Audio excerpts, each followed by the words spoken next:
일단 무효와 취소의 차이가 나오는데, 무효는 뭐죠?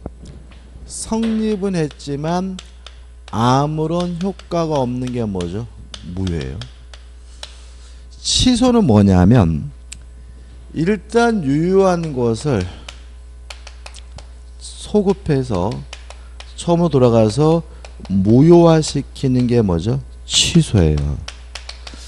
그럼 우리가 생각해 볼 것은, 취소할 수 있는 법률행위는 일단은 뭐 한 거냐면 유효한 거예요.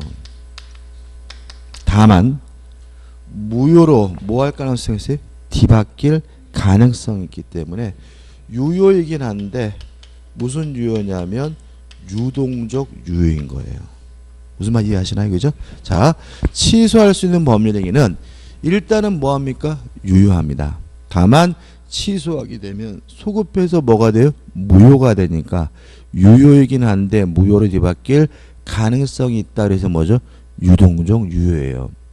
그러면 예를 들어서 사기에 의한 의사표시는 무효다 그러면 X죠. 왜냐하면 사기에 의한 의사표시는 뭐 할 수 있어요? 취소할 수 있는데, 취소할 수 있다라는 말은 유동적 유효라는 얘기니까 무효다 그러면 뭐가 돼요? X가 되는 거죠. 그죠? 뭐 착오에 의한 의사표시는 무효다, 이것도 뭐예요? X예요. 왜냐하면 취소할 수 있다는 말은 일단은 뭐예요? 유효인데 무효로 뒤바뀔 가능성이 있기 때문에 무슨 유효인 거죠? 유동적 유효인 거죠. 그죠? 그럼 교재는 이해할 수 있어요. 이 무효와 취소와의 차이 1. 본질상의 차이. 무효는 처음부터 아무런 효과가 없는 거니까 주장할 필요가 없는 거죠. 근데 취소는 일단은 뭐예요? 유효한 거니까 취소한다고 해야 비로소 뭐예요? 무효가 된다는 점에서 차이점이 있고요. 2번 소송상의 차이도 마찬가지입니다. 무효는 처음부터 어떻게요? 아무런 효과가 없는 거니까 누가 주장하지 않아도 뭐예요? 무효인데, 취소는 일단은 뭐예요? 유효한 거니까 취소한다고 해야 무효임을 가지고 판단해주고, 암소리 안 하면 우리 법원은 뭐예요? 유효라고 판단해서 판결을 내리겠죠. 3번 보종상의 차이는 뭐냐면 시간이 지나면 변하는 거냐 문제죠. 무효는 한 번 무효면 영원히 무효예요. 따라서 시간이 지난다 그래서 유효로 뒤바뀌는 것은 아닌데, 취소할 수 있는 범위 취소는 행사 기간에 제한이 있어요. 좀 이따 할 건데, 그래서 일정 기간이 지나면 취소할 수 없고, 그러면 유동적 유효가 아니라 뭐로 바뀌죠? 확정적 유효로 바뀐다는 점에서 차이점이 있는 거죠. 그 다음 넘기셔가지고 무효와 취소의 인정기준 및 원인이 나오는데, 이걸 한번 쭉 읽어보는 겁니다. 그러니까 무효 원인이라고 해서 나오는 것도 우리가 다 한 번씩 다뤘던 거고요. 취소 원인도 다 한 번씩 다뤘으니까 한번 보시기 바라고, 바로 우측에 법률행위에 무효로 들어갈게요. 의. 성립은 했지만 아무런 효과가 없는 게 뭐예요? 무효예요. 효과. 무효는 아무런 효과가 없는 것이니까 이행하기 전이면 뭐 할 필요 없죠? 이행할 필요가 없는 거죠. 이행할 필요가 없다라는 말은 이행을 하지 않아도 책임지지 않는다는 말이 됩니다. 그래서 제가 저번에도 말씀드렸지만 모든 책임은 무엇을 전제로 하냐면 유효함을 전제로 해요. 무효면 무엇도 발생하지 않아요? 책임도 발생하지 않아요. 자, 한번 생각해 보자고요. 남의 물건을 팔아먹으면 안 되죠? 그죠? 그래도 타인 소유물의 매매는 유효한 거예요. 왜요? 무효면 책임이 안 생기니까. 남의 물건을 팔아먹었다면 당연히 뭘 져야 돼요? 책임을 져야 되니까 타인 소유물의 매매는 무효가 아니라 뭐예요? 유효한 거예요. 그러니까 우리가 무효냐 유효냐를 따질 때 할 수 있으면 유효, 할 수 없으면 무효, 이렇게 따지시면은 오답으로 가요. 그래서 책임을 져야 되는 건 뭐예요? 유효. 책임질 필요가 없는 건 뭐예요? 무효. 이렇게 되는 거예요. 뒤에서 하겠지만 임차권을 양도하려면 임대인의 동의가 필요해요. 임차권을 양도할 때 임대인의 동의가 없으면 양도할 수 없어요. 그래도 동의 없이 이루어진 임차권의 양도는 유효해요. 왜요? 유효해야 뭐가 생겨요? 책임이 생기니까. 이해되시죠? 그래서 우리가 이런 겁니다. 타인 소유물의 매매는 유효하다. 아, 남의 물건을 팔아먹을 수 있구나. 그러면 큰일 난다. 남의 물건을 팔아먹을 수는 없지만 타인 소유물의 매매는 뭐한 거다? 유효한 거다. 왜냐하면 유효해야 뭐가 생겨요? 책임이 생기니까요. 따라서 그리고 이행을 했어요. 이행을 했다면 이행할 필요가 없는 것을 한 것이니까 부당이득으로서 뭘 해줘야 되냐면 반환을 해줘야 되겠죠. 다만 무효의 원인이 반사회적인 경우에는 다시 말하면 불법 원인 급여인 경우에는 뭐 할 필요 없죠? 반환할 필요가 없다는 것까지 좀 기억해 두시기 바랍니다. 그 다음에 이제 문제가 이제 오른쪽에 보시면 제3자에 대한 무효 주장 이렇게 나왔는데 뒤에 또 설명이 나올 거거든요. 간단히 말씀드리면 무효가 절대적 무효가 있고 상대적 무효가 있어요. 일단 개념적으로 절대적 무효라는 말은 모든 사람에게 무효란 얘기예요. 모든 사람에게 무효니까 제3자에게도 무효고요. 따라서 제3자를 전혀 보호하지 않는 무효가 뭐죠? 절대적 무효고요. 상대적 무효라는 말은 특정된 사람에게만 무효란 얘기거든요. 역으로 말하면 특정된 사람의 무효가 아니라는 얘기고요. 쉽게 말하면 선의의 제3자를 보호하는 무효가 뭐예요? 상대적 무효예요. 뭐가 원칙일까요? 절대적 무효가 원칙일까요? 상대적 무효가 원칙일까요? 상대적이요? 자, 한번 생각해 보죠. 자, 우리가 전에 반사회적 법률에는 무효다 113조 봤잖아요. 밑에 이항이 없었죠. 무효라고 나왔어요. 근데 진위 아닌 의사표시는 어쩌리 저쩌리 해가지고 무효인데 이항에서 다만 무효를 가지고 선의의 제3자 대항하지 못한다고 나와 있었죠. 이게 무슨 말이냐면 절대적 무효가 원칙이란 얘기예요. 다시 말하면 우리 민법은 제3자를 전혀 보호하지 않아요. 전혀 보호하지 않는다는 전제에서 특별히 선의 제3자를 보호하는 거니까 선의 제3자를 보호할 때는 법에다가 어떻게 해요? 선의 제3자에게 대항할 수가 없다. 이렇게 규정하는 거예요. 이 부분도 은근히 잘 틀리는데 왜 그러냐면 마음이 선량하셔가지고 자꾸 누가 보호가 안 되면 불편해. 아이씨 이러면 안 되는데 이런다고 그죠? 자, 우리는 뭐가 원칙입니까? 절대적 무효가 원칙이기 때문에 제3자는 선이라 하더라도 뭐 하잖아요? 보호하지 않아요. 다만 상대적 무효가 예외예요. 상대적 무효가 예외인데 그럼 뭐가 상대적 무효냐? 실제로 두 가지밖에 없어요. 진이 아닌 의사표시가 무효인 경우와 통정허위 표시가 무효인 경우 두 가지만 뭐예요? 상대적 무효고요. 두 가지만 뭐죠? 선의 제3자를 보호하고요. 두 가지만 뭐죠? 선의 제3자를 보호한다는 거 잊지 마시기 바랍니다. 이해되시죠? 그죠? 원칙이 뭐예요? 제3자를 보호하지 않습니까? 전혀 보호하지 않습니다. 다만 비진위 표시나 통정허위 표시만 예외적으로 누굴 보호해요? 선의 제3자를 보호하고요. 원칙과 예외를 절대로 뭐하지 마세요? 뒤바꾸지 마세요. 하나만 해볼까요? 자, 갑이 소유하고 있는 A 토지를요, 을이 대리권도 없이 병한테 팔아먹었어요. 팔아먹고 을이 뭐 수작을 부려서 갑에서 보이는 뭐까지 해줬어요? 이전 등기까지 해줬어요. 병에게 소유권 있어요? 없어요? 없는 거죠. 그죠? 왜냐하면 요 매매 계약 효과가 갑에게 발생하려면 을에게 뭐가 있어야 돼요? 대리권이 있어야 되잖아요. 그러면 갑에 대해서 이 매매는 뭐예요? 무효인 거고 등기도 뭐예요? 무효인 거예요. 아니 우리가 대리권도 없이 남의 물건을 팔아먹으면 안 되지. 그죠? 팔아먹더라도 본인에게 뭐죠? 아무런 효과가 없잖아요. 그러니까 결국은 요 등기는 뭐죠? 무효인 거고 이게 왜 어렵죠?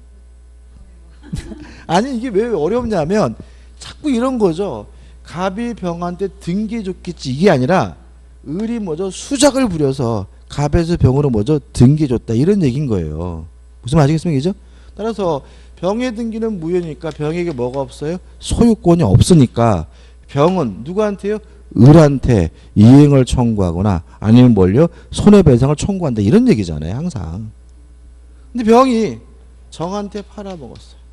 팔아먹고 등기를 했는데 정이 선이에요. 몰랐어요. 이때 정은 소유권 취득해요 못해요? 아유 왜 그래요? 절대적 무효가 원칙이라고요. 그죠? 그러니까 이런 거야. 그러니까 여기서도 해요 이렇게 나오는 게 왜 그러냐면 자꾸 본능적 누구를 뭐 하려고 해요? 보호하려고 해. 그러지 마세요. 비진이 표시와 통정어의 표시만 예외적으로 누굴요? 선의 제3자를 보호해요. 나머지 모든 무효는 제3자가 뭐라 하더라도요? 선이라 하더라도 뭐 하잖아요? 보호하지 않아요. 무슨 무효 원칙이라고요? 절대적 무효. 그 다음 바보 같은 사람들. 반사회적 법률행위는 절대적 뭐 이렇게 외우는 사람들. 이건 외울 수가 없어. 다잖아 다. 이거 어떻게 외울 거야. 그러니까는 외우지 마시고 뭐가요? 절대적 무효가 원칙. 진이 아닌 의사 표시하고 통정호의 표시만 예외적으로 선의 제3자를 보호하는 상대적 무효 이렇게 기억하는 거고 절대로 누구를 뭐 하려고 하지 마세요. 보호하려고 하지 마시기 바라겠죠. 법은 완벽하지 않습니다. 한숨 쉬지 마세요. 그러니까 이게 어려운 게 아니라 자꾸 안 받아들이는 거야. 그죠? 다시 한 번 말씀드리지만 법이 완벽해요?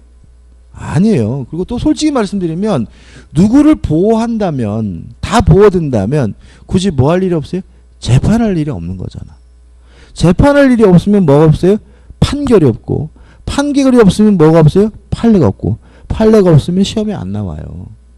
다시 말하면 시험에 나오는 건 누구를 보호하는 게 나오는 게 아니라 뭐죠? 보호받지 못하는 게 나오는 거예요. 아무튼 절대적 무효가 뭐죠? 원칙입니다. 그 다음에 취소는 좀 달라요. 취소는 좀 먼저 볼게요. 취소 사유가요 4가지가 있죠. 첫째, 제한 능력자가 법률행위라면 뭐 할 수 있었죠? 취소할 수 있었고, 두 번째, 사기를 당한 사람, 세 번째, 강박을 당한 사람, 네 번째, 착오를 일으킨 사람.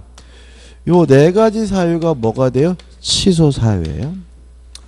근데 우리가 사기, 강박, 착오에서 배웠지만 요 3가지는 선의 제3자를 보호를 해요. 다만 제한 능력자를 이유로 취소한 경우는 제3자를 전혀 뭐하지 않냐면 보호하지 않아요. 그러면 취소는 상대적 취소가 원칙이에요? 절대적 취소가 원칙이에요? 취소는 상대적 취소가 원칙이겠죠? 왜요? 넷 중에 뭐예요? 3가지가 뭘 보호해요? 선의 제3자를 보호하니까요. 그래서 취소와 무효는 반대예요. 그래서 취소는 원칙적으로 선의 제3자를 뭐합니까? 보호합니다. 다만 제한 능력자를 이유로 취소한 경우에는 제3자를 전혀 뭐하잖아요? 보호하지 않는다는 것도 꼭 기억해 두셔야 돼요. 그러면 확인 문제 풀어볼까요? 우측 하단에 대표 예제. 선의 제3자에게 대항할 수 없는 경우, 다른 말로 하면 선의 제3자가 보호되는 경우죠. 1번 의사 무능력으로 한 무효. 무효는 뭐가 원칙이라고요? 절대적 무효 원칙. 제3자 보호하지 않습니다. 2번 행위 무능력으로 인한 취소. 제한 능력으로 인한 취소는 제3자 보호하지 않습니다. 리얼 디귿번 원시적 불능이란 무효. 무효는 뭐가 원칙이라고요? 절대적 무효가 원칙입니다. 제3자 보호하잖아요. 보호하지 않아요. 리얼번 허위 표시. 통정 허위 표시죠. 이거는 예외적으로 선의 제3자를 보호하니까 리얼 나왔죠. 미음번 비진이 의사표시가 모인 경우. 이건 뭐죠? 상대적 무효죠. 예외적으로 선의 제3자를 보호하죠. 그 다음에 비읍범 사기 강박에 의한 취소도 뭘 보호해요? 선의 제3자를 보호하니까 리얼 미음 비읍이고, 다시 말하지만 이런 거 하지 마세요. 의사 무능력, 행위 무능력 완전히 이렇게 외우는 게 아니라 무효는 비진의 표시와 통정 허위 표시만 뭐죠? 선의 제3자를 보호한다. 나머지 무효는 제3자를 전혀 보호하지 않는 뭐예요? 절대적 무효라는 거 잊지 마시기 바랍니다. 자, 넘기셔가지고 이중요 문제가 있어요. 이건 뭐냐면 이런 문제입니다. 한번 생각해 보죠. 갑이 5살 먹은 꼬마예요. 근데 을과 만나가지고 매매 계약을 했단 말이죠. 그러면 갑은 5살 먹었으니까 명백히 뭐예요? 미성년자고, 미성년을 이유로 요 매매 계약을 뭐 할 수 있어요? 취소할 수 있는 거죠. 근데 5살짜리라면 의사무능력자죠. 그러면 의사무능력자의 법률행위로서 뭐이기도 한 거예요? 무효이기도 한 거죠. 이렇게 한 가지 사례에 취소 사유와 무효 사유가 동시에 존재한다면 갑의 입장에서는 취소를 하든 무효를 주장하든 아무거나 선택해서 주장할 수 있는데, 이런 거 우리가 무효와 취소의 이중효라고 합니다. 뭐 중요한 건 아니고, 무효와 종료, 제3자를 보호하지 않는 원칙적 무효가 뭐죠? 절대적 무효. 선의 제3자를 보호하는 상대적 무효가 뭐죠? 예외적인 상대적 무효가 있는데, 주의하실 것은 상대적 무효는 두 가지밖에 없어요. 그죠? 비진이 표시하고 통정어의 표시만 예외적으로 선의 제3자를 보호하고요. 2번 당연무효, 재판상 무효인데 누가 주장하지 않아도 당연히 무효인 것은 당연무효고요. 재판을 통해서 주장해야지만 무효가 되는 것은 뭐가 돼요?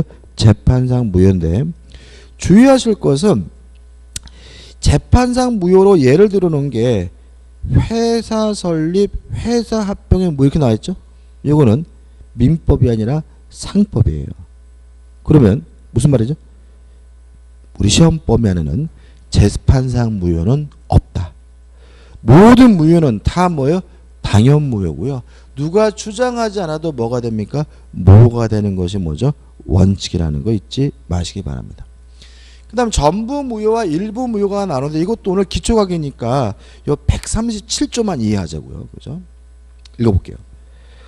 법률행위의 일부분이 무효인 때는 그 전부를 무효합니다. 그래서 원칙적으로 일부가 무효면 어떻게 돼요? 전부가 무효가 되는 것이 원칙이에요. 예를 들어서 땅을 샀는데 A 토지하고 B 토지 두 개의 땅을 샀어요. 근데 이 A 토지에 대한 매매가 무효라는 사실이 밝혀지면 A만 무효인 것이 아니라 어떻게 해요? B까지 싹 무효입니다. 왜요? 일부가 무효면 뭐예요? 전부가 무효가 되는 것이 원칙이에요. 항상 그러느냐? 그건 아닙니다.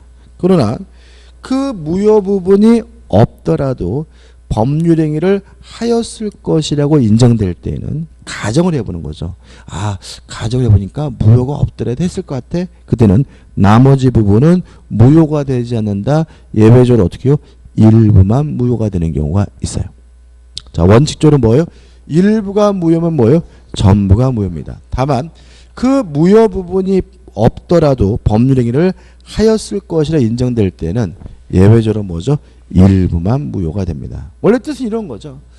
자, A와 B 토지를 샀는데 A가 무효면 뭐까지? B 토지까지 싹 무효예요.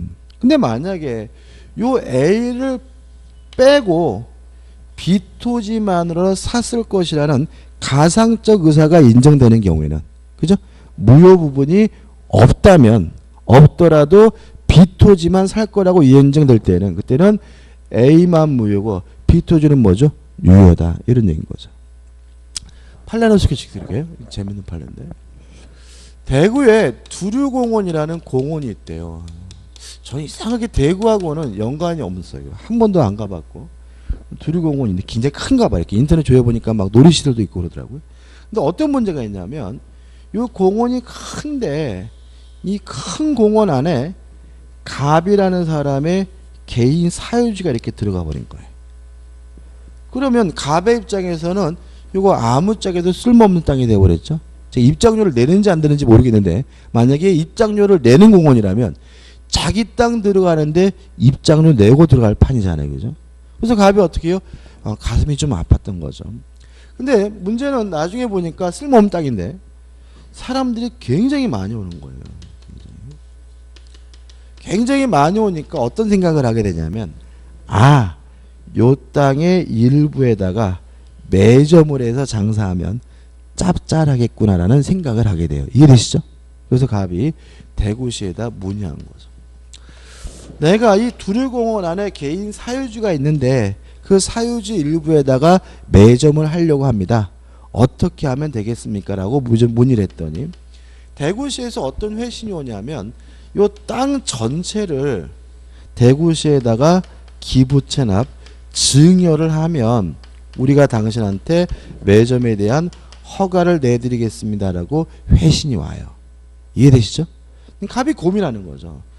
쓸모없는 땅이지만 계속 가지고 있을 것이냐, 아니면 이 땅을 전부 다 누구한테 줘버려요? 대구시에다 줘버리고 매점을 해서 장사할 것인가라고 고민하다가 있어봤자 쓸모가 없으니까 토지 전체를 대구시에다가 증여하고 매점을 하게 됩니다. 이해되시죠? 근데 장사가 예상대로 너무너무 잘 됐어요. 잘 됐는데 문제가 뭐냐면 요 증여가 잘못된 거예요. 이런 경우 보통 매점이 들어가는 땅만 증여하면 되는 거고요. 매점이 안 들어가는 땅은 굳이 뭐 할 필요 없냐면 증여할 필요가 없는 거거든요. 그래서 이 사람이 요 매점이 없는 땅 요 부분에 대한 증여가 뭐죠? 무효니까 돌려달라고 대구시에게 주장을 하게 됩니다. 이해되시죠? 그랬더니 대구시가 주장을 뭐라고 하냐면 137조 본문을 주장해. 다시 읽어보면 법률행위의 일부분이 무효인 때에는 뭐죠? 그 전부를 무효로 합니다. 따라서 맞다. 네 말대로 요 부분 무효다. 근데 무효인데 일부가 무효면 어떻게 해요? 전부가 다 무효니까 우리가 너한테 땅을 돌려주겠다. 그 대신 매점은 관둬라 라고 회신이 온 거예요. 이해되시죠? 갑은 그게 아니잖아요. 갑은 장사가 잘 되니까 매점은 하고 무효인 부분만 뭐 하면 돼요? 돌려받으면 되는 거잖아요. 그래서 이제 갑이 대구시 상대로 소송을 제기합니다. 소송을 제기했더니 우리 대법원은 137조 단소를 적용해 줍니다. 자, 계속 볼게요. 그러나 그 무효 부분이 없더라도 법률행위를 하였을 것이라고 인정될 때입니다. 자, 보세요. 이 사람은 전체를 다 주고도 뭐 할 마음이 있었어요? 증여할 마음이 있었죠. 그래서 만약에 무효 부분이 없다, 요 부분만 증여한다고 하면 할 사람이야, 안 할 사람이야? 할 사람인 거죠. 다시 말하면 증여 부분에서 뭘 빼더라도요, 무효인 부분을 빼더라도 이 사람은 어차피 뭐 할 사람이에요? 증여할 사람이라는 거예요. 다시 한번 읽어볼까요? 그 무효 부분이 없더라도 법률행위 증여를 하였을 것이라고 인정될 때는 나머지 부분은 뭐가 되잖아요? 무효가 되지 않는다. 이해되시죠? 따라서 이 사람은 다 주고도 뭐 할 마음이 있었어요? 매점을 할 마음이 있을 사람이니까 증여할 때 요 부분을 빼고 증여하라면 당연히 뭐 했을 사람이에요? 할 사람이죠. 그러니까 이때는 전부가 무효가 되는 것이 아니라 요 해당 부분만 뭐가 돼요? 무효가 되니까 대구시는 무효인 부분에 대해서만 갑에게 뭐죠? 땅을 돌려주고 요 매점이 들어간 부분은 뭐죠? 유효하니까 이 사람은 매점 영업을 계속해도 상관이 없다라는 뭐예요? 판시를 하게 됩니다. 이해되시죠? 그죠? 다시 한번요. 일부가 무효면 전부가 무효인 것이 뭐예요? 원칙입니다. 다만 무효 부분이 없더라도 법률행위 증여를 하였을 것이라고 인정될 때는 무효인 부분만 무효하고 이 부분은 뭐죠? 유효합니다. 이것만 정확하게 뭐 하시면 돼요? 이해하시면 돼요. 우측에 보시면 뭐 요건에 가지고 복잡하게 나오는 나중에 설명드리긴 하겠지만 중요하진 않고 이 부분도 법조문만 주의하시면 됩니다. 자, 넘겨보시면 이제 뭐가 나오냐면 확정적 무효가 나오고 유동적 무효가 나오는데 이거는 기초 강의 때 못 건드려요. 이거 건드리면 또 이제 어떻게 돼요? 민법 더럽게 어렵다 이런 이제 제기될 때는 나중에 어떻게 할 겁니다. 넘어갑니다. 그 다음에 넘기셔가지고 어디로 갈 거냐면 165페이지 무효행의 전환으로 갈 겁니다. 165페이지 뭐죠? 무효행의 전환이에요.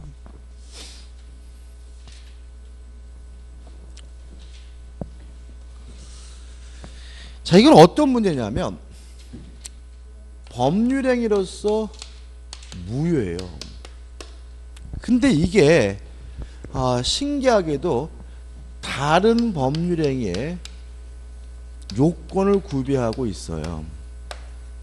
이럴 때는 무효인 법률행위가 유효한 다른 법률행위로 뒤바뀔 수 있는데 이걸 우리가 뭐라 그러냐면 무효행위의 전환이라고 합니다. 다시 말하면 일단은 뭐라고요? 무효입니다. 다만 이것이 유효한 다른 법률의 요건을 갖추고 있다면 무효인 법률행위가 유효한 다른 법률행위로 뒤바뀌는 걸 우리가 뭐죠? 무효행위의 전환이라고 해요. 일단 의의가 안 들어도 넘어가야 돼요.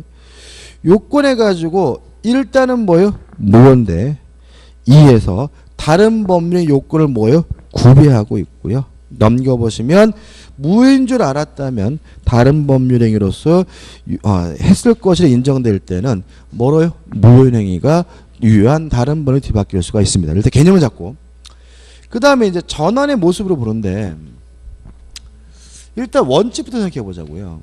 원칙.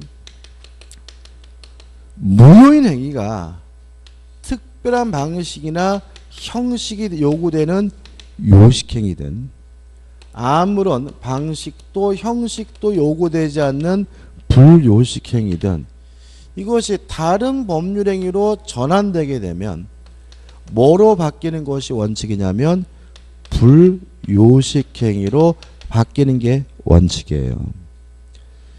유의하실 것은 이런 건 안 돼요. 무효인 불요식행위가 유효한 요식행위로 뒤바뀌는 거는 뭐 할 수 없냐면 존재할 수가 없어요. 자, 이런 예를 볼게요. 자, 어음을 발행하는 건요 요식행위죠. 그죠? 어음은 특별한 어음 용지에다 뭐죠? 작성을 해야 돼요.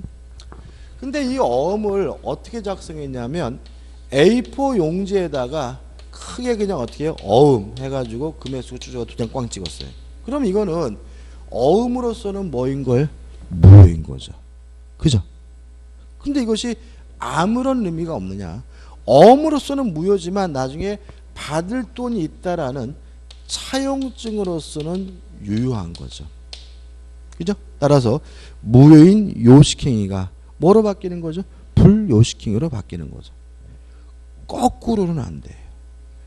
차용증을 작성했는데 금액도 명확하지 않고 뭐 채권자, 채무자도 명확하지 않아서 그 차용증이 무효인데 그것이 공교롭게도 어음으로 뒤바뀐다.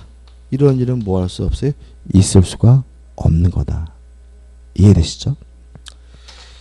그 다음에 세 번째로 무효인 요식행위가 유효한 요식행위로 뒤바뀌는 것은 원래는 안 되는데 우리 판례가 요거는 몇 가지에 대해서 예외적으로 뭐 하고 있냐면 허용하고 있어요.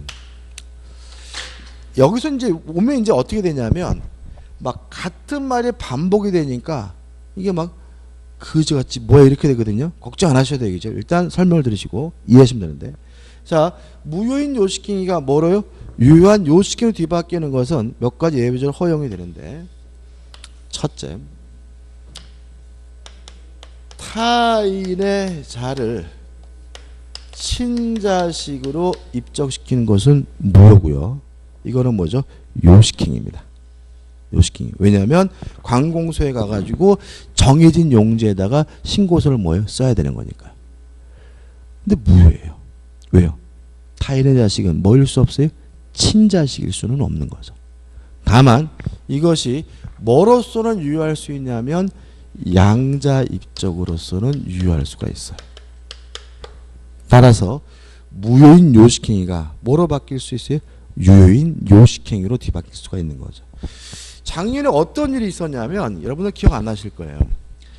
그 미혼모가 아이를 낳았는데 그 이제 그 뭐죠 부부가 있었는데 아이가 없는 거예요. 아이가 없어서 그 미혼모가 난 아이를 데려다가 이제 뭐요 키웠어요. 그러니까 아이는 뭐죠 엄마 아버지가 친엄마 아버지인지 알겠죠, 그죠? 무슨 말 아시겠죠, 그죠?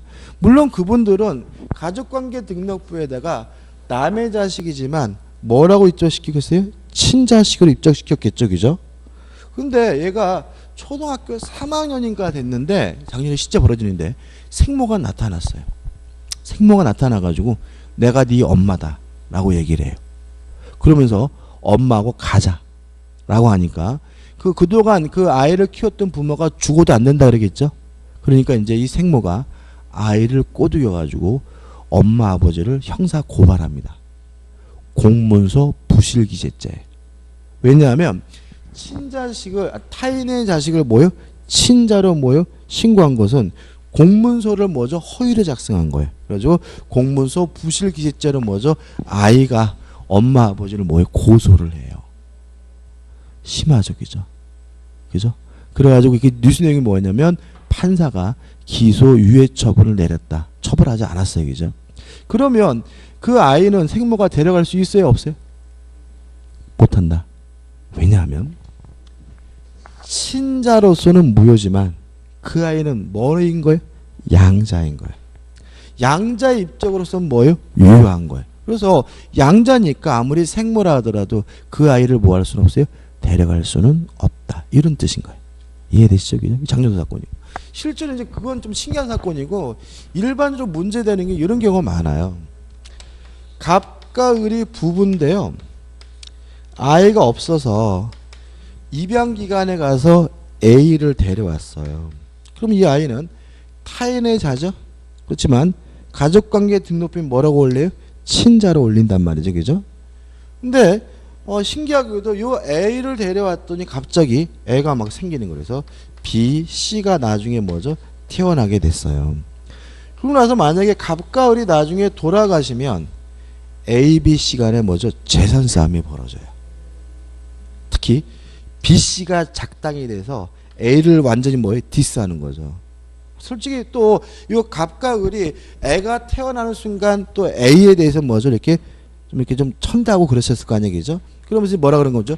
B, C가 우리 형 아니다. 우리 형 아니니까 이 A에게는 뭐죠? 상속권이 없다라는 청구에 대해서 우리 법원은 니들 주장대로 A는 뭐는 아니에요? 친자식은 아니지만 뭐이긴 해요? 양자이긴 하다는 거죠. 상속권이 있다는 얘기 없다는 얘기? 있다 이렇게 되는 거죠. 있다 그죠? 그래서 보면은 우리나라는 국내 입양이 활성화되어 있지 않죠. 그죠? 여러 가지가 있는데 국내 입양이 활성화되지 않은 여러 가지 중에 대표적인 게 뭐냐면 아이를 입양하게 되면 내 자식이 피해를 본다는 생각이 커요. 왜냐하면 그 아이가 들어와서 뭐예요? 양자가 되면 내 자식들의 먼저 재산을 뺏어가게 되잖아요. 양자에게도 뭐가 있어요? 상속권이 있으니까. 그러니까 이게 부부만의 문제가 아니라 뭐죠? 자식과도 관련된 문제니까 함부로 결정하기가 어려워요. 근데 미국은요. 양자의 상속권을 제한할 수가 있어요. 뭘 했다고요? 양자의 상속권을. 그래서 입양 가는 아이들은 대부분 뭐가 없어요? 상속권이 없어요. 그리고 또 법적으로 부양 의무는 고등학교 졸업할 때까지만이에요. 그래서 그 아이들이 고등학교를 졸업하면 집에서 강제로 쫓겨나요. 거기다가 최근에 문제되는 건 뭐죠? 그 양부모들이 뭐죠? 이렇게 서류처를 제대로 안 해줘가지고 대부분이 미국 국적이 없어요. 그래가지고 그 사람들이 뭐 무국조자예요. 왜냐하면 입양 가면서 한국 국적이 뭐죠? 소멸됐죠. 그런데 그 양부모가 그 아이들에게 뭐죠? 미국 국적을 부여해주지 않았기 때문에 그 사람들은 뭐가 돼버려요? 무국조가 돼가지고 완전히 뭐죠? 국제 미화가 되고 막 이런 일들이 요새 많더라고요. 요새 뉴스에 언론에 보도되더라고요. 과거부터 그런 일이 굉장히 많았어요. 그래가지고 그분들이 결국 이제 집에서 쫓겨나면 고등학교 졸업해서 쫓겨나면 뭐 할 게 뭐가 있어요. 그러니까 어떻게 해요? 국내로 들어온다고요. 들어와가지고 뭐 하겠어요? 뭐 이태원이나 이런 데서 그냥 하루 생활하시고 이런 분들이 굉장히 많습니다. 그래서 그 아이들 입양하는 문제도 좀 신중할 것 같아요. 아무튼 기억해 두시고. 그 다음에 두 번째는 뭐냐면 혼인 외의 출생자예요. 혼인외의 출생자를 친자로 입적시키면 무효입니다. 다만 뭐로서는 유효하냐면 인지로서는 유효합니다. 혼인의 출생자가 누구죠? 그죠? 나가서는. 그러니까 우리가 맨날 말하면 서자, 그죠? 세컨드 아들 막 이런 거잖아요. 그러니까 다시 말하면 이런 거죠. 갑과 을이 부부인데 갑이 이 인간이 뭐죠? 밖에 나가가지고 병이라는 여자하고 뭘 낳았어요? 애를 낳았어요. 그럼 애는 뭐가 돼요? 혼인의 출생자거든요. 보통 호족, 가족 등록부를 어떻게 정리하냐면 갑을 사이에 난 자식을 이렇게 입적시키는 경우가 많아요. 그럼 뭐예요? 혼인의 출생자를 뭐로 입적시킨 거죠? 친자로 입적시킨 거죠. 그래서 보통 이제 드라마 같은 거 보면 많이 나오죠, 그죠? 뭐 재벌 회장님인데 뭐 세컨드가 막 나오고 그래서 얘가 얘한테는 뭐죠? 큰 어머니 이러고 그죠? 병한테는 뭐죠? 엄마 그러고 막 그러잖아요, 그죠? 무효입니다. 왜냐하면 A는 갑을 사이에 난 자식이 아니에요. 다만 그러면 아무런 효과가 없느냐? 갑이 자신의 자식임을 뭐한 것으로는 이해해요? 인지한 것으로는 이해합니다. 인지라는 말이 뭐냐면 자기 자식임을 인정하는 행위를 우리가 인지라고 해요. 그러면 결국은 갑이 돌아가시게 되면 요 A에게 뭐가 있어요? 상속권이 인정이 돼요. 왜냐하면 갑이 죽기 전에 A를 뭐 한 거예요? 자신의 자식임을 뭐 한 거예요? 인지한 것이기 때문에. 이해되시죠? 그죠? 따라서 혼인의 출생자를 친자로 입적시키면 뭐죠? 무효입니다. 다만 뭐로서는요? 인지로서는 유효합니다. 저는 개인적으로 요새 많이 낮았는데 특히 그 드라마 보면 저는 진짜 싫은 게 뭐냐면 그 세컨드 첩이 나오는 게 너무 보기 싫어요. 왜냐하면은 그 특히 그 최근까지도 마찬가지죠. 그 뭐 주말 드라마 보면은 재벌 회장이 나오면 무조건 뭐가 나와요? 세컨드가 나와요. 그리고 또 주인공이 뭐죠? 세컨드에서 난 자식인데 뭐 이렇게 약간 이렇게 뭐 이렇게 약간 왕따 당하고 그러지만 잘생긴 꽃미남의 뭐죠? 노력을 해가지고 뭐 그 재벌의 뭐죠? 뭐 대통령을 잇는다 뭐 이런 내용이 많잖아요. 근데 그게 큰 문제는 뭐냐면 두 가지 문제인데 요새 드라마는 한국만 보는 게 아니라 외국도 봐요. 한류 때문에. 그래서요 동남아 지역 사는 사람들이 한국을 축첩이 허용되는 나라로 알아요. 무슨 말이겠습니까? 걔네들 한국 잘 모르잖아. 근데 드라마 보니까 막 재벌 회장이 와이프가 뭐죠? 2명, 3명 막 이렇게 나오고 그거에 대해서 드라마에서 도덕적으로 그 재벌 회장을 뭐 하잖아요? 비난하지 않으니까 아 한국은 저런 게 뭐죠? 가능한 나라구나 라고 받아들인대요. 그래서 걔네들이 최근에 이런 일이 있어요. 한국에 와서 세컨드를 만드는 애들이 있어요. 무슨 말이겠어요? 진짜로. 그러니까 걔는 그러니까는 그런 생각을 가지고 있으니까 지는 필리핀에 뭐죠? 지 와이프가 있는데도 한국에 와가지고 뭐요? 결혼하고 뭐 이런 거에 대해서 아무런 죄의식이 없는 거야. 왜요? 한국은 그게 되는 줄 알고. 그래서 그 한국 그 뭐죠? 뭐 이렇게 인터넷 커뮤니티 보면 굉장히 많습니다. 한국은 이슬람 국가도 아닌데 뭐 축첩이 허용되는 나라 이렇게 받아들이고 있어요. 한국 남성을 도매금으로 뭐죠? 디스하는 드라마입니다. 저는 개인적으로. 또 하나 두 번째 문제는 뭐냐면 그 드라마가 아이들도 본다는 거죠. 그러니까 아이들은 아직도 도덕적 관념이 확립되지 않은 상태이기 때문에 무의식적으로 어떤 생각을 가져요. 아, 내가 돈을 많이 벌면 세컨드를 둘 수 있구나. 그죠? 또 여자 아이로 하여금은 내 남편이 돈이 많으면 세컨드를 두더라도 내가 받아들여야 되는구나 라는 이상한 도덕적 뭐예요? 해이를 일으켜요. 절대 그거 뭐예요? 저는 개인적으로 진짜 방영 금지시켜야 돼요. 그거 완전히. 그죠? 제 말 맞죠? 그죠? 심각한 문제예요. 그거. 근데 막 드라마만 나오면 특히 공중파를 해, 그냥. 아침 드라마든 뭐든 그냥 드라마만 나오면 무조건 뭐가 나와요? 세컨드가 나와가지고 세컨드는 또 어떻게 나옵니까? 표독스럽고 막 기주 막 이렇게 나오고 막 그러니까는 막 그게 아주 안 좋죠. 저는 개인적으로 해서 그 드라마 절대로 방영하면 안 되고요. 그게 국제적 방식입니다. 국제적 방식이고 애들 교육에도 안 좋아요. 또 안 좋은 것도 있어요. 저는 싫은 거. 뭐가 있냐면 애니메이션. 왜냐하면 그 애니메이션을 아이들이 보잖아요. 근데 그 애니메이션에 나오는 아빠들이 좀 문제가 있어요. 애니메이션에 나오는 아빠들은 띨띨해. 그죠? 거기에다가 그 뭐죠? 곰 세 마리 동요도 있잖아요. 엄마하고 아빠하고 뭐 뚱뚱해 뭐 이렇게 나오잖아요. 그러니까 이게 뭐냐면 그 중요한 문제예요. 아이들이 보는 동요나 애니메이션에서 아빠라는 존재를 굉장히 희화해요. 그러니까 우습고 능력 없고 싸가지 없고 이기적인 사람으로 자꾸 묘사하거든요. 근데 그게 아이들한테 굉장히 안 좋은 거예요. 왜냐하면 아빠의 가정의 내 위치에 대해서 아주 안 좋은 생각을 하거든요. 그러니까 이게 뭐냐면은 어른들이 봤을 때는 아빠가 그런 존재를 그려지면 재밌는 거죠. 아, 재밌다 그죠? 그렇지만 아이들이 봤을 때는 저런 존재가 아빠구나 라는 이상한 뭐예요? 잘못된 인식을 심어주기 때문에 절대로 그 애니메이션이나 동요에서는 아빠를 희화하면 안 돼. 또 제가 이런 얘기하면 제압효가 오고 아이고 그냥 대충 살아 막 이러는데 아무튼 저는 그 굉장히 불편해요. 아무튼 기억해 두시고 그 다음에 마지막 세 번째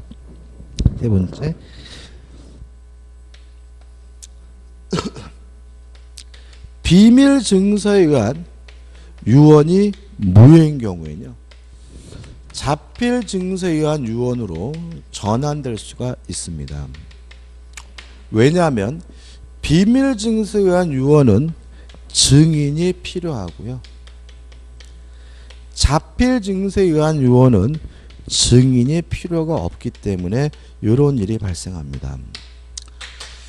자, 유언도 요시킹인데, 그러니까 우리가 드라마 같은 데 보면 이런 거 나오잖아요. 이렇게 이제 회장님이 돌아가시면 이제 변호사가 오죠, 그죠? 변호사가 이제 어떻게 와가지고, 자, 유가증 뭐 넣고, 자, 회장님의 유언장을 발표하겠습니다. 할 때 이게 뭐예요?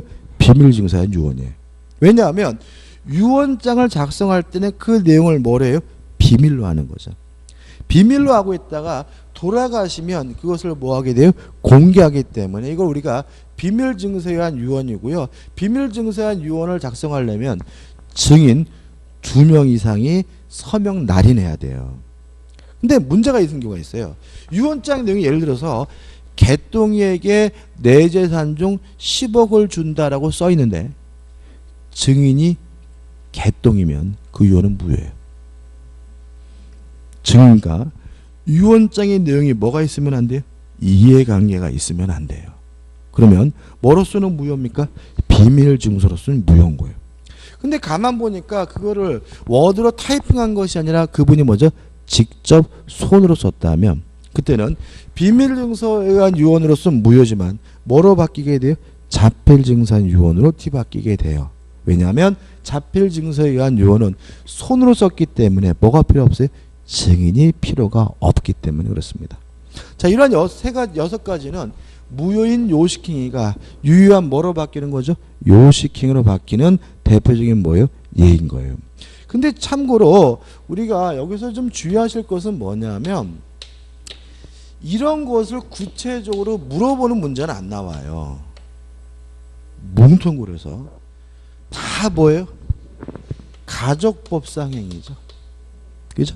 따라 우리 판례는 가족법상 행위에 대해서도 무효행위 전환을 뭐하고 있어요? 긍정하고 있다. 크게 기억하는 거예요. 그 다음에 유언은 대표적인 단독행위거든요. 기억나시죠? 유언은 뭐예요? 상대방 없는 단독행위예요. 따라서 우리 판례는 단독행위에 대해서도 무효행위 전환을 뭐하고 있어요? 긍정하고 있다. 이게 전부입니다. 좀 정리해 볼게요. 일단 기억할 것은 무효행위 전환은 요식행이든 불요식행이든 뭐로 바뀌는 게 원칙이에요? 불요식행위로 바뀌는 것이 원칙이다. 이게 하나 기억하시고 다만 우리 판례는 몇 가지의 경우에는 요식행위로 전환을 뭐하고 있어요? 인정하고 있는데 여기서 우리는 뭘 끌어내는 거죠? 가족법상 행위에 대해서도 무효행위 전환을 뭐하고 있어요? 인정하고 있고요. 또 단독행위에 대해서도 무효행위 전환을 뭐하고 있어요? 인정하고 있다는 것까지만 기억하시면 됩니다. 끝입니다. 자, 우측에 보시면 무효행위 뭐가 나오죠? 추이 나오는데 대표 예제부터 풀어볼게요. 대표 예제. 무효행위 전환에 관한 다음 설명이 옳지 않은 것은 1번. 무효행위 전환은 일단 성립한 법률행위가 무효인 경우에 비로소 문제되므로 법률행위가 성립하지 않은 때에는 무효행위 전환의 문제가 생길 여자가 아니라 뭐죠? 여지가 없겠죠. 맞나요? 맞죠. 왜요? 성립은 돼야 무효행위 전환의 문제가 되겠죠. 2번 판로에는 단독행위에 대해서는 무효행위 전환을 인정하지 않고 있다. X죠. 지금 제가 열심히 떠든 것처럼 유언 단독행위에 대해서도 무엇을 인정합니까? 무효행위 전환을 인정해요. 답은 2번이죠. 3번 무효행위 전환은 당사자가 그 무효임을 알았더라면 다른 법률행위를 하는 것을 의역하였으리라고 인정되어야 하고요. 4번 무효행위 전환은 무효인 법률행위가 다른 법률 요건을 구비하였을 경우에 인정이 되고요. 5번 판례는 입양 어딨나요? 요거죠. 양자 입양 또 상속 등과 관련된 신분행위에 대해서도 다시 말하면 가족법상 행위에 대해서도 뭘 인정합니까? 무효행위 전환을 인정하고 있다는 질문은 뭐죠? 맞는 질문이죠. 그 다음에 무효행위 추인입니다. 자, 추인이라는 말이 뭐죠? 추후에 나중에 뭐예요? 인정한다는 얘기죠. 그렇죠? 그러면 이제 우리가 한번 생각을 해보자고요. 무효는 아무런 효과가 없고요. 넘기지 마세요. 그죠? 넘기지 마시고. 무효는 뭐예요? 아무런 효과가 없고 추인은 나중에 인정한다는 얘기죠. 그러면 무효행위는 추인할 수 없겠죠. 왜요? 나중에 시간이 지난다 그래서 뭐 할 건덕지가 없어요? 인정할 건덕지가 없잖아요. 그래서 법정 보시면 139조입니다. 무효인 법률행위는 추인하여도 그 효력이 생기지 아니한다. 이해되시나요? 다시 말씀드리면 무효는 아무런 효과가 없는 거고 추인은 나중에 뭐요? 인정한다는 얘기니까 시간이 흐른다 하더라도 뭐 할 건덕지가 없는 거죠? 인정할 건덕지가 없는 거예요. 따라서 다시 보시면 무효인 법률행위는 추인하여도 그 효력이 생기지 아니합니다. 그럼 뭐로 볼 거냐? 그러나 당사자가 무효임을 알고 추인한 때는 뭐로 봅니까? 새로운 법률행위로 봅니다. 라는 말은 다시 법률행위를 또 한 것으로 본다는 얘기인 거죠. 자, 그럼 한번 생각해 볼게요. 갑이 을과 만나서 가장매매 통정 허위 표시를 했고요. 그리고 갑이 을에게 뭘 해줬냐면 이전 등기까지 해줬어요. 물론 가장매매 통정 허위 표시는 뭐예요? 무효고요. 무엇도 무효죠? 등기도 무효죠. 시간이 흘렀어요. 시간이 흘렀는데 을이 갑한테 야 이거 진짜 내가 살게 라고 추인하겠다라고 했더니 갑이 좋다 그러자라고 추인한다. 그래서 요 무효인 매매가 뭐로 바뀌는 건 아니에요? 유효로 바뀌는 건 아니란 얘기죠. 다만 무효인 줄 알고 추인하면 갑과 을이 요 시점에서 새롭게 다시 뭐한 것으로 보겠다는 거예요? 매매계약을 체결을 다시 한 것으로 보겠다는 거죠. 이해되시죠? 그죠? 무효행위는 추인하더라도 행위 자체가 뭐로 바뀌는 건 아니에요? 유효로 바뀌는 건 아니고요. 다만 무효임을 알고 추인하면 새롭게 다시 매매계약을 다시 체결한 것으로 보겠다는 거예요. 그래서 넘겨보시면 추인의 요건에서 1번 무효임을 알고 추인하여야 한다. 2번 당사자가 무효 원인이 소멸한 후에 뭐죠? 추인하여야 한다. 3번 무효인 법률행위가 새로운 법률에서 요건을 어떻게 해요? 구비하여야 한다.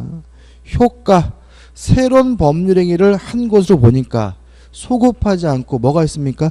장래 향해서 그 매매계약이 뭐죠? 유효하게 되는 거죠. 이해되시죠? 그죠? 마지막입니다. 자, 그럼 여기서 이제 문제가 좀 생겨요. 어떤 문제 생기냐면 그러면 요 매매는 여전히 무효고 을 앞에 이루어진 등기는 여전히 뭐죠? 무효고 다시 갑과 을이 뭐한 것으로 봐요? 매매계약을 체결한 것으로 보니까 갑은 다 을은 어떻게 돼요?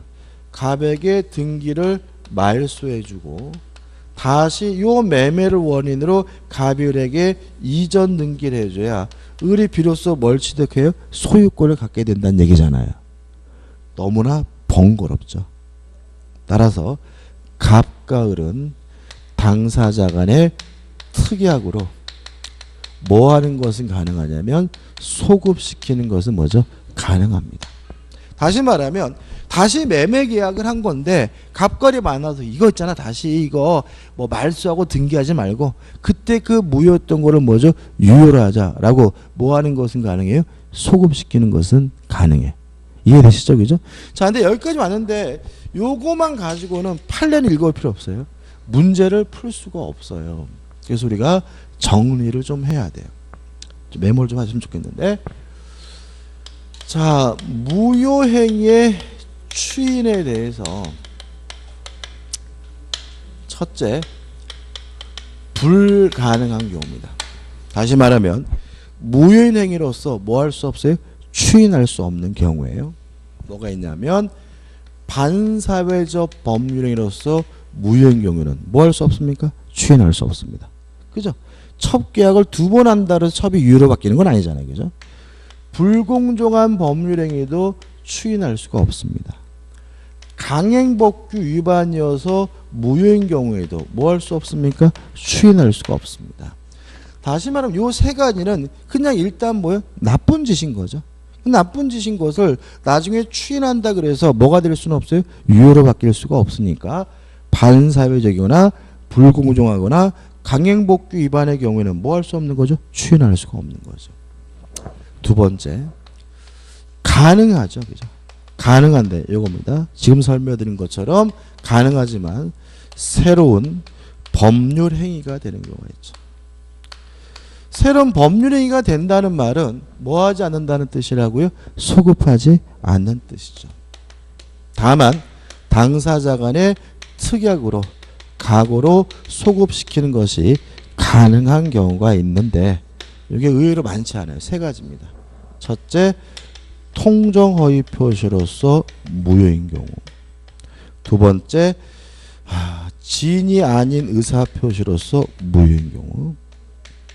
그 다음에 세 번째, 의사문. 요 세 가지는 뭐 할 수 있습니까? 추인할 수 있고요. 추인하게 되면 뭐가 돼요? 새로운 법률행위가 돼요. 조심할 것은 요 의사 무능력자의 법률행위가 요로 갈고 싶어 하거든요. 요로 보내면 안 돼요. 이거는 뭐 할 수 있습니까? 추인할 수 있고, 추인하면 뭐로 봐요? 새로운 법률행위로 봐요. 이런 얘기입니다. 제가 어저께 술을 이빠이 처먹었어요. 맞아, 막 필름도 끊어지고 막 그랬는데 다음날 아침에 일어나 보니까 세상에 이 미친놈이 술 처먹고 제 아파트를 팔았어요. 그러면 그 매매 계약은 의사 무능력자의 법률에서 뭐인 거죠? 무효인 거잖아요. 그죠? 동의하시죠? 그죠? 근데 계약서를 봤더니 아이고 잘했어. 좋아요. 그죠? 세상에 제가 보니까 술 처먹고 막 땡깡 부려서 저한테 유리하게 계약을 체결한 거예요. 그러면 뭐 할 필요가 있는 거죠? 추인할 필요가 있는 거죠. 추인하면 뭐가 될 수 있어요? 새로운 법률행위 될 수 있는 거니까 의사 무능력자의 법률행위는 불가능한 경우가 아니라 뭐죠? 가능한 경우고 새로운 법률행위 되는 경우임을 주의하시기 바랍니다. 그 다음에 세 번째, 가능하고요. 소급해서 처음으로 들어가서 유효가 되는 경우가 있어요. 이게 뭐냐면 무권 대리행위죠. 자, 무권 대리행위는 본인의 입장에서 뭐라고요? 무효입니다. 다만 본인이 뭐 할 수 있어요? 추인할 수 있었죠. 자기한테 유리하면. 추인하면 무권 대리시로 소급해서 본인에게 뭐죠? 효과가 있기 때문에 무권 대리행위는 추인이 뭐죠? 가능한 경우고 소급해서 뭐죠? 유효가 되는 거죠. 이렇게 세 가지로 나눠서 기억하시면 되고요. 이것도 굉장히 중요하거든요. 시험이 잘 나와서 제가 이걸 여러분한테 몇 번이나 써줄까요? 최소한 30번 이상은 반복적으로 써줄 거니까 뭘 걱정할 필요는 없고 판례 볼 필요 없더랬습니다. 자, 우측에 보시면 이제 뭐가 나오죠? 대표 예제가 나와요. 한번 읽어볼게요. 추인하여도 효력이 생기지 않는 무효인 법률행위. 그러면 뭘 찾으라는 얘기죠? 추인할 수 없는 경우를 찾으라는 얘기죠. 기억, 불공정한 법률행위 추인할 수 없습니다. 니은번 무권 대리인의 법률행위 뭐 할 수 있죠? 추인할 수 있죠. 추인하면 뭐가 돼요? 소급해서 유효가 되니까 얘는 아니고. 디귿번 불법 조건이 붙은 법률행위는 뭐예요? 조건이 반사회적인 경우죠. 기억나시죠? 1억 뭐죠? 사람 죽이면 1억 죽이다 이런 얘기잖아요. 이건 뭐예요? 반사회적이니까 추인할 수 없죠. 그 다음 1번 통정어휘 표시는 추인할 수 있고 추인하면 뭐가 돼요? 새로운 법률이 되는 것이니까 추인할 수 없는 것은 뭐죠? 기억 디귿에서 2번이 나옵니다. 이것도 기출문제입니다. 작년인가 기출문제고요. 아주 쉽게 나옵니다. 넘겨보시면 이제 뭐가 나오죠? 법률행위의 취소가 나옵니다. 자, 의는 아까 말씀드린 것처럼 일단은 뭐예요? 유효하지만 뭐 하면요? 취소하게 되면 처음으로 돌아가서 무효가 되기 때문에 취소할 수 있는 법률행위는 뭐가 되는 거죠? 유동적 유효가 되는 거죠. 취소와 구별 개념 1번 철회. 철회는 뭐라고요? 효과가 발생하기 전에 효과 발생을 막는 거예요. 그럼 이렇게 되는 거죠. 효과가 생겼어요. 효과가 생긴 후에는 뭐 할 수 있어요? 취소할 수 있는 거고 효과가 생기기 전에는 뭐 할 수 있는 거예요? 철회할 수 있고 이렇게 되는 거죠. 그래서 철회는 항상 언제까지만요? 효과가 발생하기 전까지만 할 수 있는 거죠. 그 다음에 2번 중요한 해제가 나왔는데 이 해제는 오늘 안 할 겁니다. 우리가 계약법 총론할 때 설명드릴 거고 우측의 해지도 마찬가지입니다. 그 다음에 취소의 종류해가지고 협의 취소니 광해 취소니 나눠놨는데 나눌 필요 전혀 없습니다. 이거 가입해요. 보실 필요가 전혀 없는 부분이고 이게 볼 필요가 없는데 넣어놓은 건 뭘까요? 왜 넣은 거죠? 안 넣으면 교재가 꾸졌다 그럴까봐 넣는 것뿐이에요. 그죠? 근데 가입표인데 한 가지만 주의할 것은 맨 밑에 재판상 취소가 나와 있는데 뭐 혼인, 이혼 이렇게 나와 있는데 뒤에 나오기 때문에 앞에 안 쓰는데 하나 메모할 것은 채권자 취소권입니다. 재판상 취소 옆에다가 뭐죠? 채권자 취소권. 기억나시나요?